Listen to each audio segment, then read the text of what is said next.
Welcome to The Outlet, an OTG production.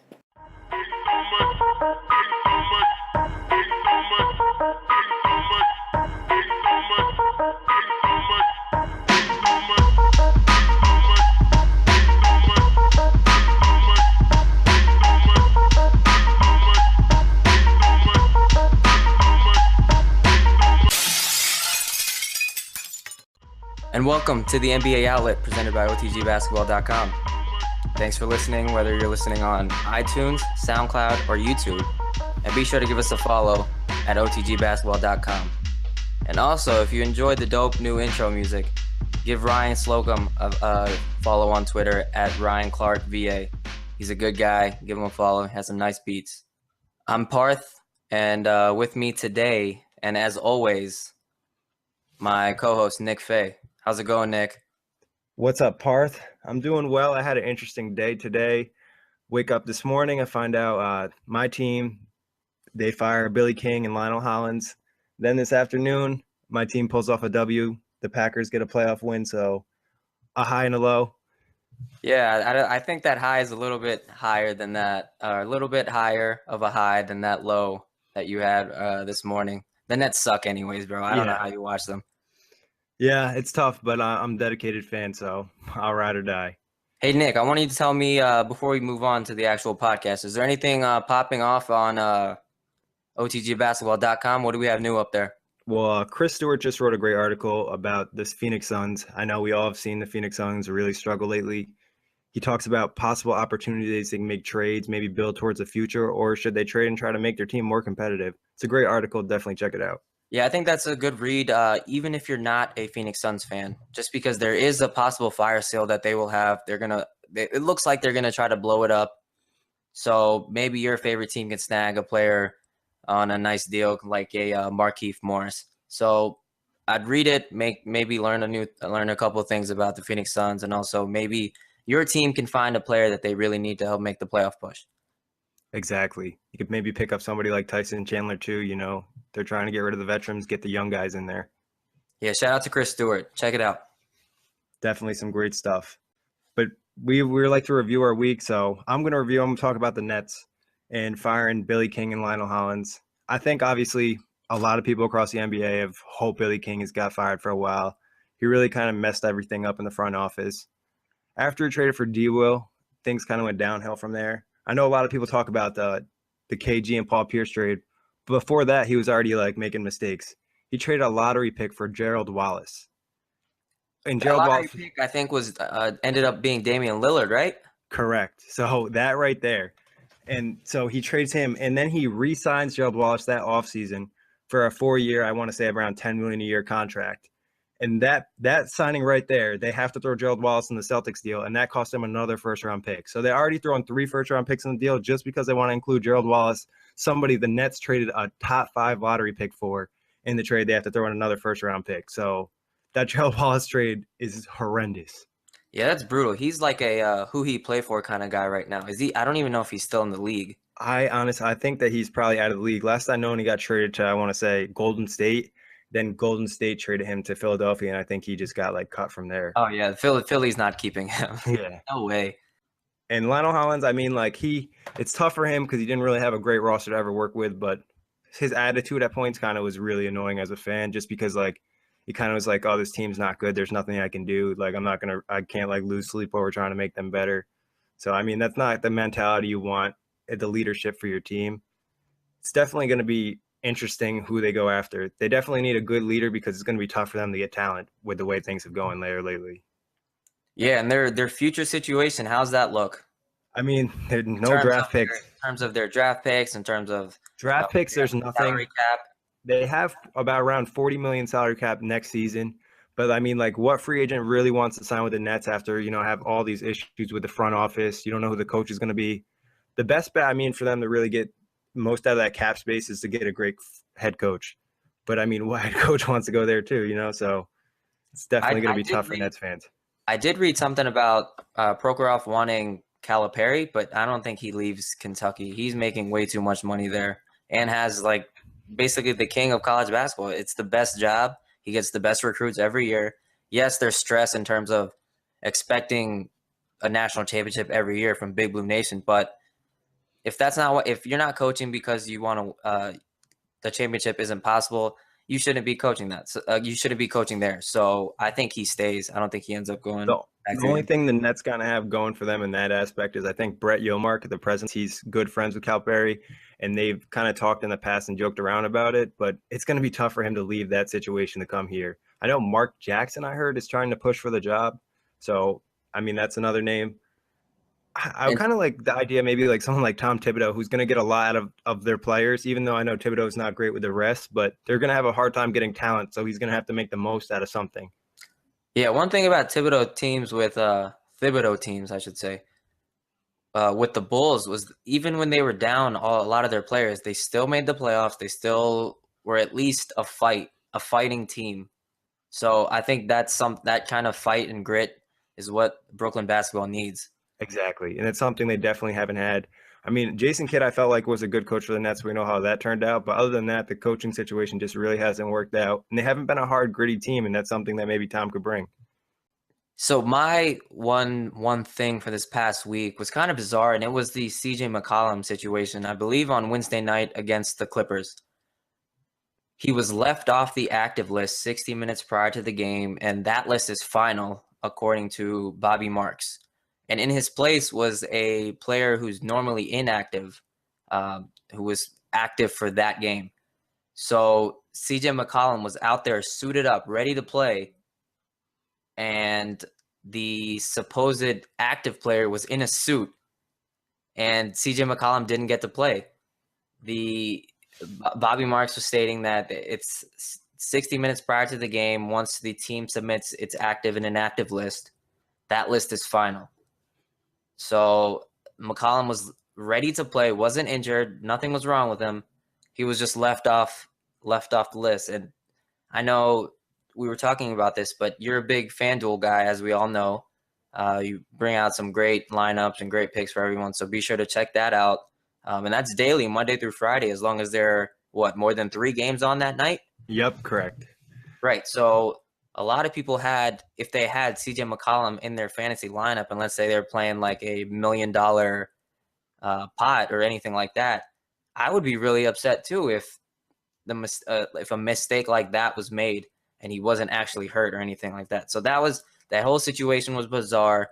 There's a great picture that I'm sure you can find on Reddit, on Twitter, if you just look for it, Google, of the exchange between CJ McCollum and Doc Rivers at the end of that game. It's a great picture. I don't want to describe it and ruin it for you, so I would highly recommend you look that up. But that was my one thing that really stood out this week in terms of NBA basketball. I can't recall that. I mean, like in the time I've been watching the NBA, I can't even recall that happening. It was just kind of crazy. I know people were going crazy, like you mentioned about fantasy sports, because like, you have a lineup and it's like cooking. You're already over 300 points. You got McCollum playing later that night. You're thinking you're about to win big, and then you find out this dude's inactive. You are not happy. Yeah, it was one of the most bizarre things I've seen in basketball. Yeah, another bizarre thing this season, though. I mean, we always talk about how the West is so much better than the East, but has the East caught up to the West this year? That's a tough question. I think yes and no, and here's why I say yes. When you look at it, the East has 9 teams above 500, while the West has 6. So that's a big change. Does that mean that the East is better? I don't think so. I think it means the East is a little bit deeper than the West at this point. There's obviously a long ways to go, but up to this point, the East has definitely been deeper, but the West is so much more top heavy that I think it kind of cancels it out.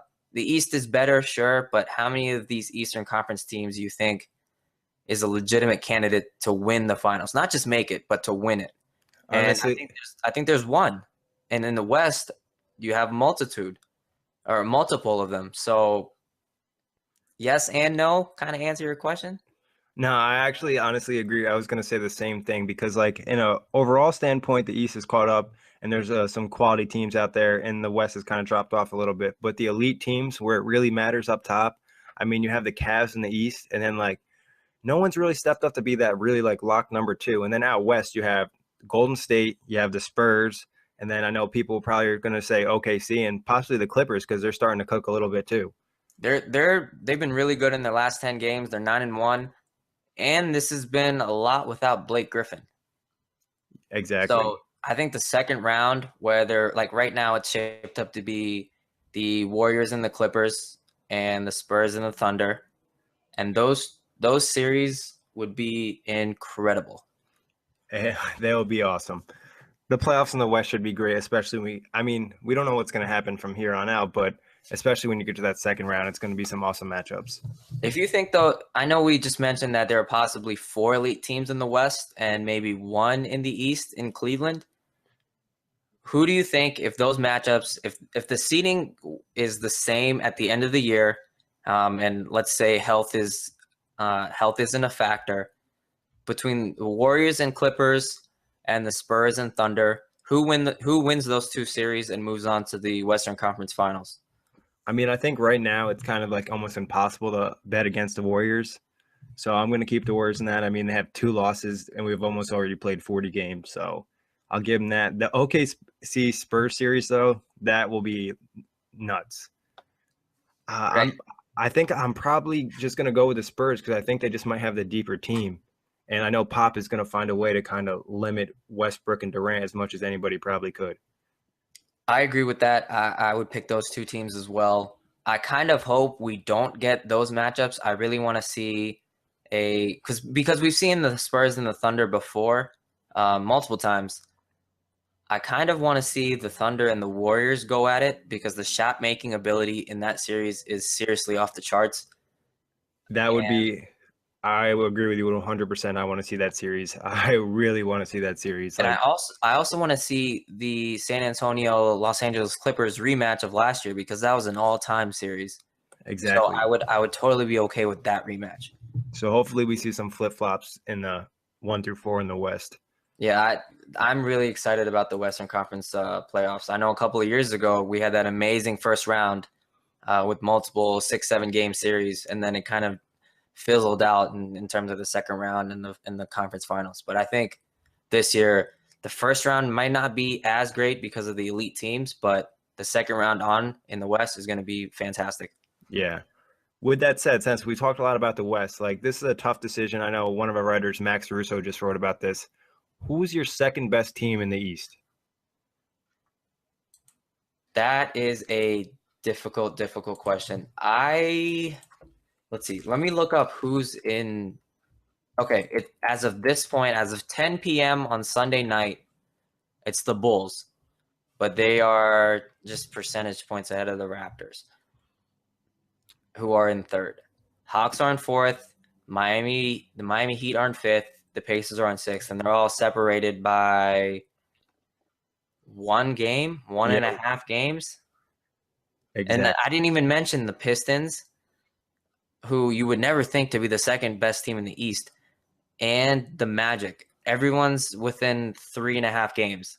How bizarre is that? So 2 through 8 could flip-flop in a matter of a week. Yeah, and then you got Orlando and then you have Boston and New York, and they're not even that far out. You add maybe another game and another game and a half, and it's like the whole East is up for that second spot almost. It's not that far apart, 40 games plus left. So one of my friends, he posed this question to me and a couple other friends on Facebook a couple of weeks ago when the Hornets were in the second spot. He was like, "Do you think the Hornets stay in the second spot?" I was like, "No, man. Look how close the games are. Look how close all the records are." And lo and behold, the Hornets are now sitting in 11th. So that could happen with any of these teams. No one's been that consistent number 2 in the East. Every team's kind of been up and down the entire season. So to be quite honest, I have no idea what the hell is going on. Who's number 2? At this point, it's all up for grabs. And a lot of these top teams, or the teams we've mentioned, have lost to maybe some teams that are bad, and it kind of throws you off. So I want to say the Hawks have lost to the Nets at least once, maybe twice, and the Nets have beat Boston, and you're like, how do they lose to a team like that? And then you see some of these other teams get losses to teams that you definitely know are less talented than them. So there's a lot of bipolar NBA teams in the Eastern Conference right now. Yeah, not much consistency at all. But speaking of some teams in the East, let's move on to games of the week. And last week we had pretty good records.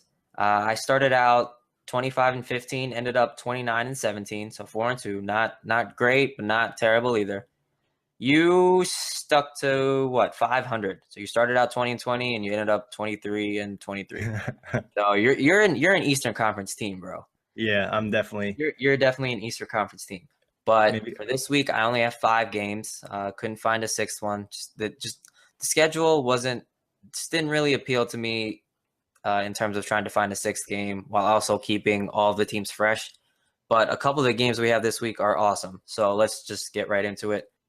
On Monday, January 11th, at 8 on League Pass, Wizards at Bulls. I'm going to go with the Bulls. The Wizards are one of those teams that are really inconsistent, and I like the way Jimmy Butler's been playing lately. It looks like the Bulls maybe are starting to find some consistency, and they're trying to get that number 2 spot in the East, but I'm going to go with them this game. Yeah, I agree. John Wall's been awesome, and it's a travesty we left him off the OTG top 5 point guards. It'd be difficult to take one off, but from what he was able to do in December, I think I don't want to say cancels out his November, but he should have been on there. So apologies to John Wall. He also should be ahead of Kyrie Irving in the All-Star voting. That's just my opinion, but whatever. Yeah. On Tuesday, January 12th, 7:30 League Pass, Celtics at Knicks. Division matchup, Boston, New York. Both the teams are pretty good right now. The Knicks are playing well, but I'm going to pick Boston. So you have these Celtics. I want to say the Knicks, but I feel like that's going to be wrong. But who the hell cares? I'm going to go with the Knicks. Yeah, I mean, they've been playing really well lately. I just maybe don't know if they'll be able to keep it up. Yeah, I'm gonna regret that as soon as this game tips off, but whatever. On Wednesday, January 13th at 10:30 on ESPN. This is the second game in the doubleheader. Miami at the Clippers. And this is an interesting game because last year, just around this time, this is when Hassan Whiteside really broke out against the Clippers and gave the famous "Doc said no" quote. If you haven't seen it, actually check out the article, and there's a link for you in there. It's a really good post game interview. But who do you have winning this game? This is a good matchup too. I mean, you got Hassan Whiteside and DeAndre Jordan. The Clippers been playing really well. Who's home? It's in LA. It's in LA. All right, I'm gonna go with the Clippers. I'm sorry, Parth. Yeah, don't be sorry because I'm going with the Clips too. Yeah. Miami is way too up and down. I mean, they could easily win this game, but they could easily get blown out too. Their shooting is just not there yet this season. Will it be there when they get to the end? I'm not quite sure, but as of right now, it's definitely not there. Easily the game of the week, the most exciting game, Thursday, January 14th at 8 on TNT.